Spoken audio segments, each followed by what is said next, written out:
Welcome to our podcast. I'm Jeff Pelletier. The purpose of our podcast is a simple question. Why is Israel important? Over the next many episodes, my partner Neil Johnson and I will seek to answer this question. There are just barely over 14 million descendants of Abraham, Isaac, and Jacob in the world today, and about 5.5 million of them live in Israel. The rest are scattered across and among the nations. For the sake of our podcast, Israel is both a country and a people. Neil, the last time we met, you and I met, we were talking about. I made the comment at the end of the show. You ain't seen nothing yet. Hold on to your hat. And we were talking about the Jewish calendar, and we were talking about the 7 days of creation and how that becomes a timeline, right? Right. Just those 7 days becomes a huge timeline for the end of everything. And it was a powerful, powerful thing, and people are listening to it, and it's really amazing. And you can listen to that. It's the previous episode to this episode, and you and I were talking about going further into that, and we are going to do that. We are going to go deep into the calendar, because to understand how that calendar works is to understand God's plan. And so we're going to get down into it. We mentioned things briefly like the 500-year segments and the 50-year segments and the 7-year segments, but we never got down into the week. What the 7 days of what does the week mean? The Sabbath, all of these things, and it all reveals the plan of God. And so we are going to get to that, but we're going to take an opportunity in this episode to talk about Purim. And the reason we're going to talk about Purim is, first of all, it's a feast, right? Sure. We're going to talk about Purim. But this year, it happens to fall on St. Patrick's Day. Yes, it does. Yeah, and so that's an interesting coincidence, right? So we are going to talk a little bit about how St. Patrick's Day and Purim relate, but we really are going to talk about Purim because it's in the book of Esther. The book of Esther doesn't have the word God in it. Right. But it has the word Israel, right? Yeah. And you have some things to say about that book, the book of Esther, and Esther herself, that make reading the book of Esther, I think, essential. What do they call it, Perm? Because it was lots, and it was the lots. What do you mean? Lots. They cast lots. Okay, lots, yeah. Mm-hmm. And just like the high priest cast lots. And why did they cast lots? To find the propitious day for exterminating the Jews. That was Haman's plan. He casted lots, and he found it came up on a certain day, and I don't have it written down what day that was, like the 12th of Adar or something like this. So what was the guy's name again? Haman? Haman is one of the... There's four protagonists in our story. Yeah. Haman is the Agagite. He was a descendant that King Saul was instructed, wipe them all out, kill them all. And if you read the story, it's obvious that he didn't just leave King Agag alive. There were others. Yes. And Haman is an Agagite. He is an offspring. Nothing new. He comes up again. God said kill him. Why? Because he's bloodthirsty. That's what it seems like to our sensitivities. Yeah. But no, look. A few hundred years later, he's back, and guess what he almost does? Wipe him out. Wipes him out. Yeah. And plenty of Jews died in that. People all think no Jews died. So now that we know what Purim is, right, we know what it is and how it came to be, what is the feast aspect of Purim? What is that? Why have a feast? Well, it's kind of an unfortunate term, feast or festival, for some of these God-given occasions.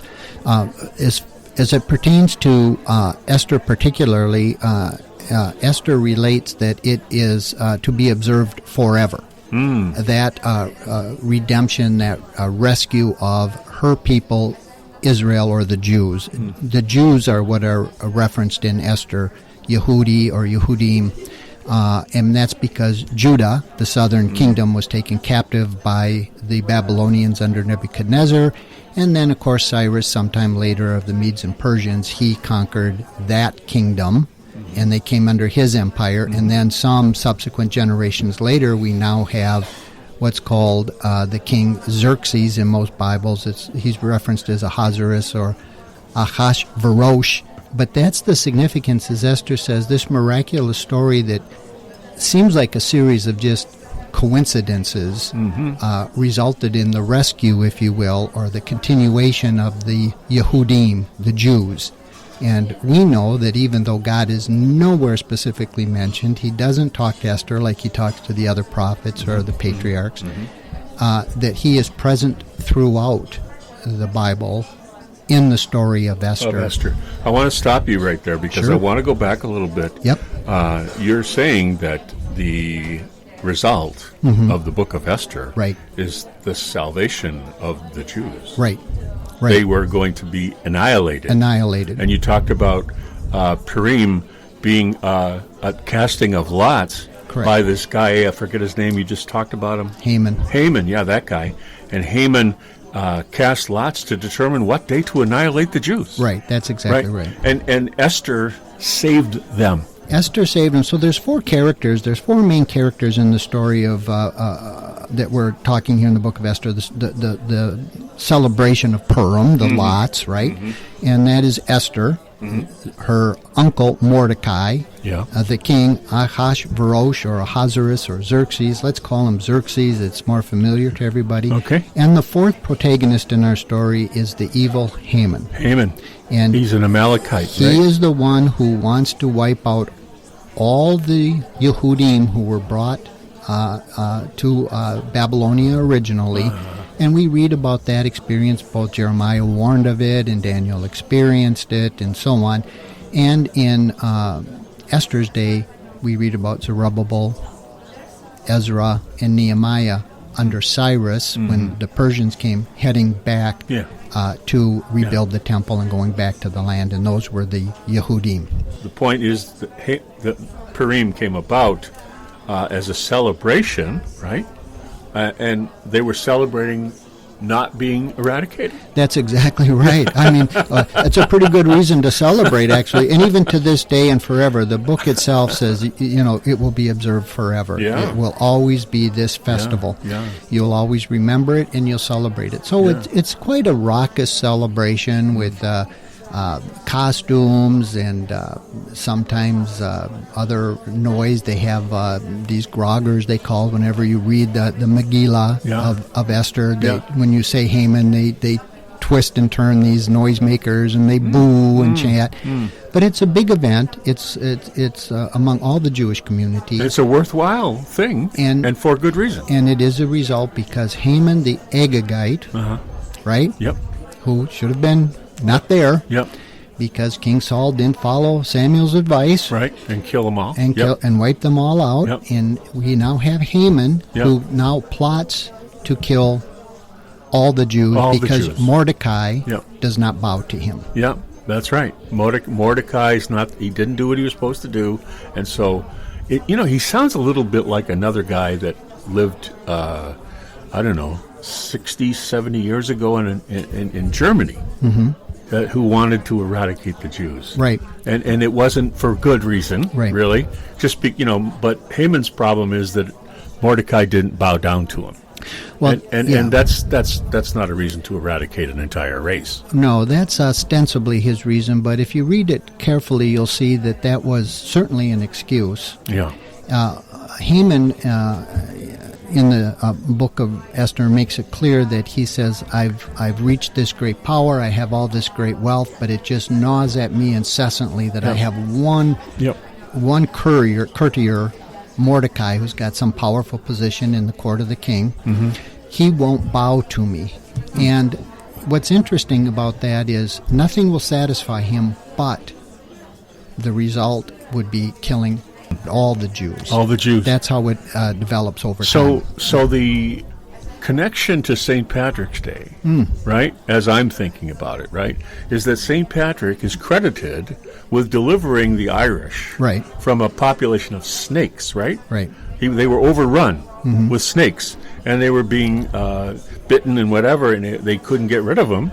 And St. Patrick finds a way to get rid of them. and save the Irish. Right. He's credited with saving Ireland. Right. Right. And so that's the comparison here, right, with Purim. Well, there's a lot of comparisons in the story of Esther with certainly biblical characters. We talked about that. Yep. There's a lot of literary devices that tie it very clearly to the tree of life in the garden. There is a lot of literary devices that tie it very clearly to Joseph and the story of Joseph and Potiphar. And certainly then, if there's nothing new under the sun, which we always stress, you can find outside of the house of Israel to the Gentiles how that somebody else would also model that, in this case, St. Patrick. St. Patrick. And how he was an orphan and a number of things that he did as well. He brought the good news. He rescued people, so on and so on. He did. There's And those patterns are repeated over and over throughout history. Throughout history, right? Yeah. So it's not it's like God wants us to understand something. Well, he does, and one of the things in Purim with all of the palace intrigue, and we've talked about this, you can read the story of Purim on just what's called the Peshat, the plain literal level, and you can come away saying, well, what a series of very fortunate circumstances. Just so happened that Mordecai found out a plot to kill the king. Just so happened the king had a sleepless night. It just so happened that Haman happened to be in the outer court at the time the king was looking in the scrolls, the Chronicles of the Kings of Persia, and he found that Mordecai was never rewarded. It just so happened that Haman assumed that the king was talking about him when he said, who should the king reward and how? And it just so happened. It just so happened. Yeah. Because nowhere is the divine name mentioned that God did this, God said this, God revealed it. Nowhere. It's not there. Yep. But what you can take is these types. And one of the things you can take from that is God said at the very beginning of Scripture in the Torah, he said, my eyes from the beginning of the year to the end of the year are on the land, Israel, well, meaning the people in the land. I never stop watching over them. They are the apple of my eye, as it were. So if you understand that very basic premise that it's all about Israel and the Jews for our benefit, but it's all about them, then you can read into Esther and say, well, what else was going on there? It wasn't just a series of fortunate events, thank God, but it was very deep. Well, hang on a second. What I'm hearing there is you just said a bunch of it just so happens that, right? Right. All these are quote-unquote coincidences, right? And your point with that, when we talked about it earlier, is that there's so many of them, right, that it can't be a coincidence. Well, it can't be right? a coincidence. And so God is not in the book. His name is not in the book. Nowhere. But his hand sure is. Sure is. And that's why people who have a problem with Israel have to find reasons. And one of the reasons is, okay, that book had to have been written far after the fact. It had to be written by these people at this time because there's no way all these, happenstances could have occurred. God's not even mentioned. And you bring that forward into our day and you say, well, what do people do today? If I can't say we've replaced or God's done with Israel, what I have to say among some people in our day is things like this. Well, really, I'm the real Jews. They're the fake Jews. I see. So you can't just say, although people still do, there's all kinds of variations on the theme, but any way I can discredit Israel or the Jews, any way I can do it through the news media for a so-called atrocity, through theology, we're the new Israel, through people groups who say, really, we're the dispersed, we're the lost ones, we're the original and the real ones, and they're the fake one. There's all kinds of themes, but the fact that we look at today, where are we on the timeline? We are in the season of Purim, which is amazing, which shows God does not allow the destruction. But we have a very viable enemy who never ceases to try. Right. That's the key. We have a powerful enemy who always ceases to destroy whom? Why the Jews? What? This is meaningless. The story of Perm starts out that says Ahasuerus was the king of 127 provinces. That's a lot. From India to Kush, it says. So from Egypt to India. He had them all from north to south. That's like the known world. It was all the world. Yeah. It really was all the world. Yeah. Now, you can read the palace intrigue in that, but there's no reference to 127 by accident. We pointed out that Sarah died when she was 127 years old. Yeah. And Sarah was what? Sarai was princess, and then she became the mother, Sarah, the mother of kings and nations. Well, who was Queen Esther eventually when she got to be queen after Vashti? She was the queen of 127 nations and provinces of Ahasuerus's empire. So Sarai was a princess. Right. Sarah was the mother of kings and nations and nations and peoples, right? Which is exactly what Esther is. So we talked about this way back when we did Abraham, but it's just important to know, right? Right. And the other thing that you just said, and help me out here, something about it's the number of nations, right, that are referred to in the book of Esther is 127. Starts out that way. Right. Tells us right off the bat. And, okay, very good. Well, that's interesting. Right, so you see all these connections. There's just so many connections in Esther, the more you know. So the point of the story is this. You can read it on its face value and say, just so happened, just so happened, just so happened. Yeah. Believe it or not, just so happened. Or you can say, wow, there's a lot of intrigue going on here. Yeah. The king, they try to portray him sometimes as the reading. He was just a drunken fest, and he had Vashti come wise so he could show off a beautiful woman. That's not what's going on at all. Yeah. There was a big festival showing off the power and wealth to these 127 satraps, these governors who came into the kingdom to say, do you think it's wise to rebel? Look what you get. Look what I have. It's probably foolish. They came in for 180 days and had this big party, this lavish party, saying, oh my gosh, the wealth of this empire doesn't end. Now he calls in Queen Vashti. Well, what people don't know about Vashti is she was also having a celebration for the powerful women of the empire at the exact same time she gets the call to make an appearance before the king, and people just assume reading it, oh, he was drunk and crazy and simpleton. In other words, there could be more method to the madness. Vashti was of royal lineage from the Babylonian Empire. She was a queen in her own right before she became Xerxes, Ahasuerus's, whatever name you want to use, wife, right? We also don't know why she refused him exactly. I mean, for all I know, she had a cold. Said, I can't make it. We don't know. The Bible doesn't tell us. But there's these series of events. Vashti, his original queen, does not come to him.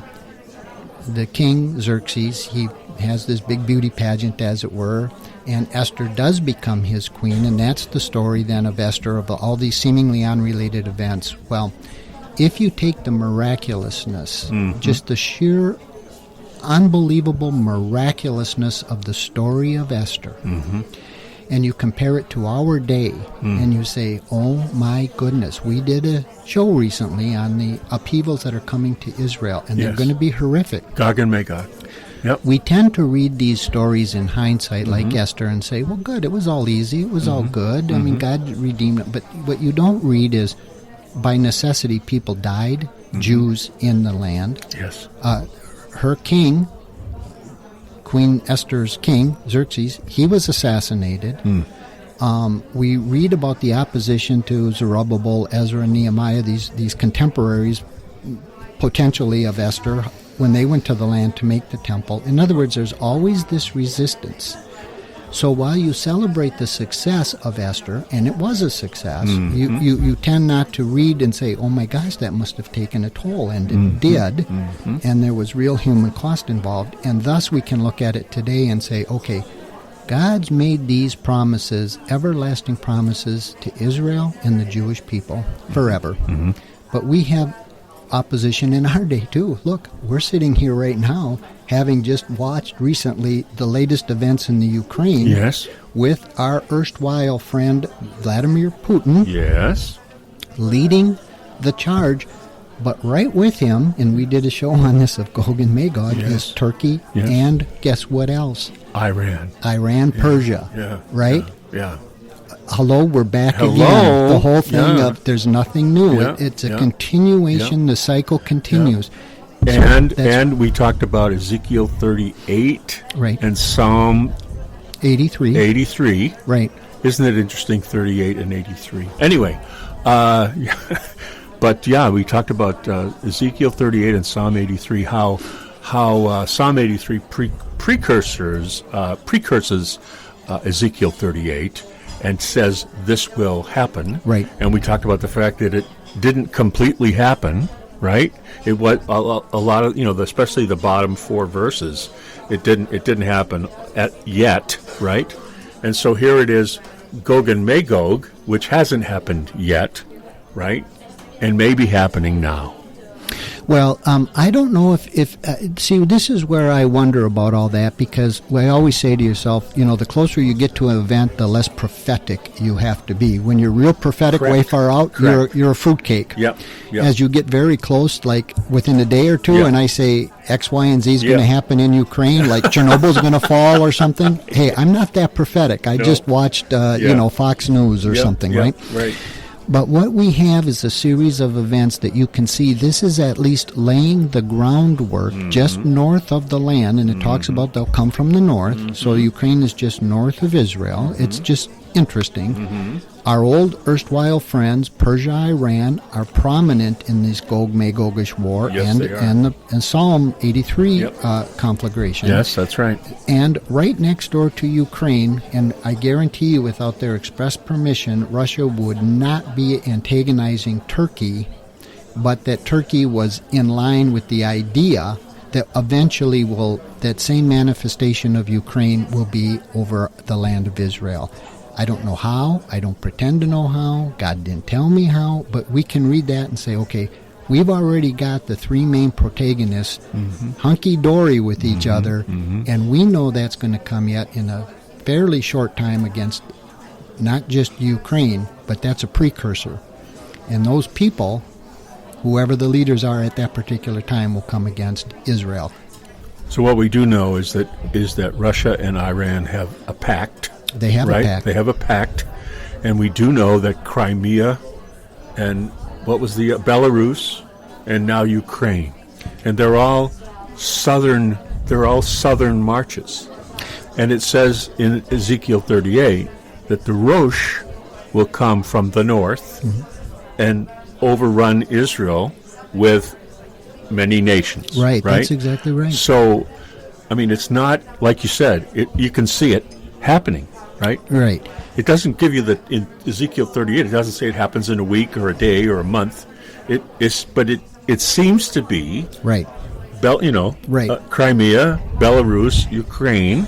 It seems to be Right. that progress. You can see these patterns, the alignment of these nations, Yes. even though it doesn't say in Ezekiel or anywhere, for instance, Vladimir Putin in the year 2022 Right. will do X, Y, and Z. Right. He refers to them as Gog and Magog and these Yep. other alignments, Yep. and sometimes Yep. specifically nations. But Yep. but what's so important about Esther and tying it to our day is the fact that the patterns are there. The Yeah. innuendo is Yeah. there. The Yeah. reference is Yeah. there. Yeah. The opposition is there. The attempt to wipe out Israel is there. The attempt to not align with Israel. See, if you go back to Yep. the book of Esther, which is like you go back to go forward, or I'll go forward and then I'll go back, and it's all intertwined. It's not linear. It talks about at the end of the salvation in the book of Esther, how that the people of the empire were so awed, so awed. AWED. AWED. They were so in awe of the turn of events, the politicalities of the day. That's a term I made up, and it fits. It's good. It's a good word. politicalities. Politicalities. And the people of that empire, the known world, not just aligned with the Jews, right? But it says many of them became Jews. They were so just like, this is monumental. Well, when we read Ezekiel 38 and 39, God also says the nations will look and they will be awed and they will say, who could have done this? There was no hope, no way, it couldn't have happened. That's exactly the way when Haman went and said, how shall I destroy him? And his wife Zeresh tells him, hang him on, the gallows, but the actual Hebrew is hang him on a tree. See, again, the innuendo of the tree of life, all these innuendos that you completely miss when you just read the Megillah. But the fact of the matter is, the basic outline of the story is there, and that is, God intervenes through seemingly practical events, through the politicalities of palace intrigue, global intrigue, whatever. He will not let Israel be destroyed, but there will be bloodshed. So we've said this, 5 or 6 times. It's worth repeating. If Israel doesn't exist, if it's wiped out, then the promises of God are of no worth or value. They mean nothing. Right. So from the very beginning, when the Jews came out of Israel, the Amalekites were their implacable enemies. King Agag, and eventually Haman are Amalekites. Nothing's new under the sun. They're still there. They're still with us. Right to the Amalekites, to Haman's, to the Hitlers and Stalins of the world, the plan of the enemy in this snow globe we live in is always to wipe out, either physically or through a simulation, meaning, well, I'm the real Israel after all. Replacement theology. Or we're the lost tribe. There's always the real lost ones showing up somewhere. Black Israelism is the thing today. There's always something. But certainly if I can wipe out Israel, when you read your Bible, and if you hold it to be more than just a read, but you hold it as truth, right? If, in fact, this crazy group of enemies, under this leader, we generally say, it's Satan, which just means adversary, he's the head of them all, whatever, this group of crazies can win, all of our hope, because Israel is destroyed, is gone. And that's why you see this in our day. There's no reason, there's no practical reason, there's no gain in being against Israel. There's no gain. Right.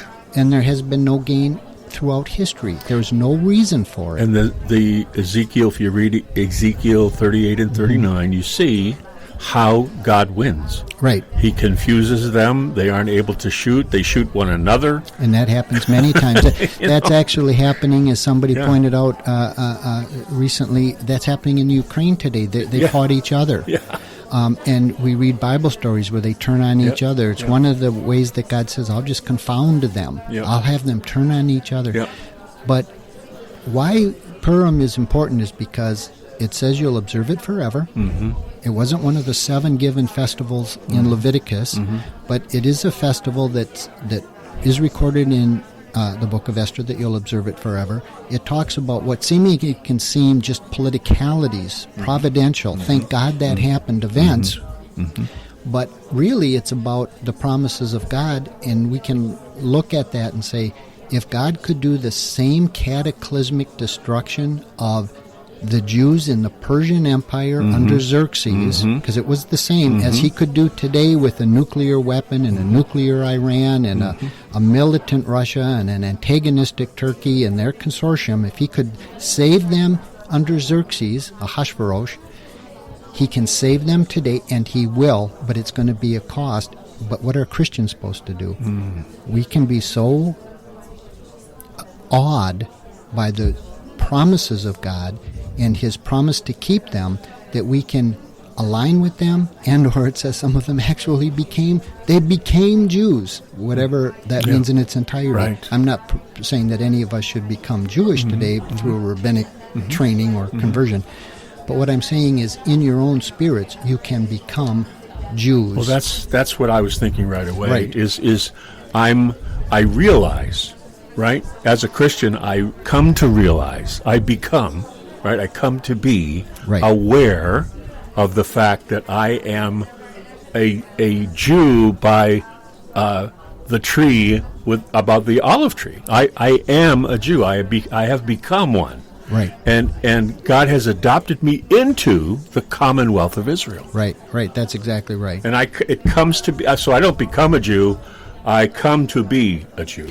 Well, and Jeff, we are Jews, but we don't necessarily become physical Jews, right, as it were. Right. So you can become so aligned and so behind them. We're adopted with the rights of a son. Right. What did John see in the book of Revelation?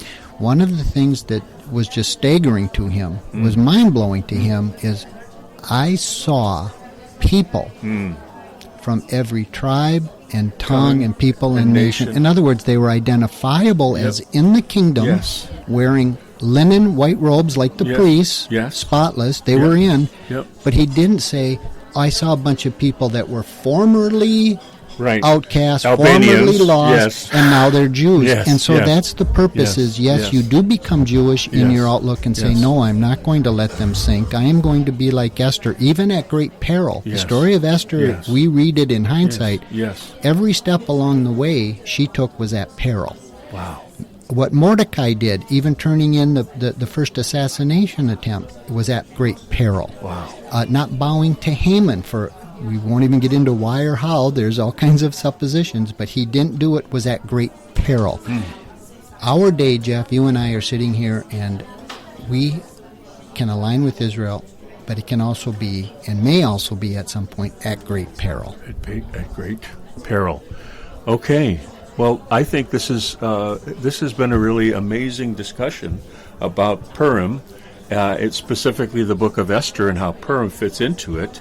I love the fact that a Roman Catholic can make the connection between Esther and St. Patrick, and that we celebrate in a few days, we of the Irish descent, celebrate a victory for the Irish by a man, and we feast and have a wonderful time, and that's exactly what the Jews do on Purim, because they were saved, and St. Patrick led many, many, many people to Christ, right? And so it's just an amazing God incidence, right? It's a God incidence, not a coincidence, right? And you and I get to talk about it for the benefit of those who follow and listen to the show. Folks, I just want you to know that we just, Neil and I talked about this today, and it just seemed so right with St. Patrick's Day coming up that we do this, and I'm so glad we did. But the next show that we're going to do is going to get back into the Jewish calendar, the plan of God. The Jewish calendar represents the plan of God, and we're going to learn how the progress of the Jewish calendar for a year, or for 7 years, or for 50 years, or for 500 years, or for 1,000 years. We're going to learn how the progress of that calendar is indicative of God's plan and how things are going to end and start over. So thanks. Stay tuned. Next time we'll begin to talk about that. So we appreciate your listening as well, and we look forward to hearing from you on Facebook and Gmail, which you'll hear about in a second. So shalom from Neil and I. This is Jeff Pelletier. This has been a great discussion for this episode of Israel. Why is the Middle East important? I look forward to how this continues to unfold. As you can tell, Neil and I enjoy talking about the subject, as it helps us to get to the root of the matter about God and why Israel and the Middle East are so important. Thank you for listening to this podcast, and we would love to hear from you. Visit us at our home at Spreaker.com. Israel, why is the Middle East important? That's Spreaker.com. Israel, why is the Middle East important? And you can find us on Facebook using that same title. And you can email us at whyisthemiddleeastimportant@gmail.com. That's whyisthemiddleeastimportant@gmail.com. Love to hear from you. If you like what you hear, please invite your friends to the conversation.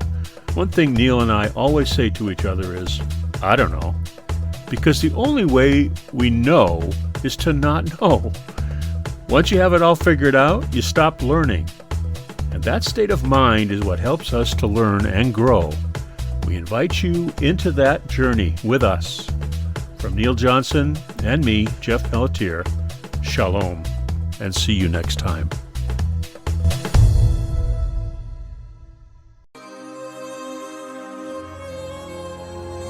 יברכך אדוני וישמרך,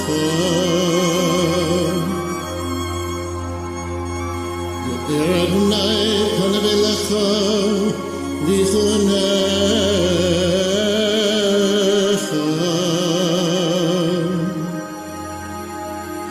שא אדוני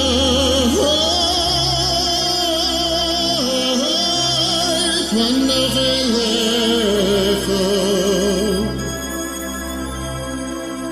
וישם לך שלום.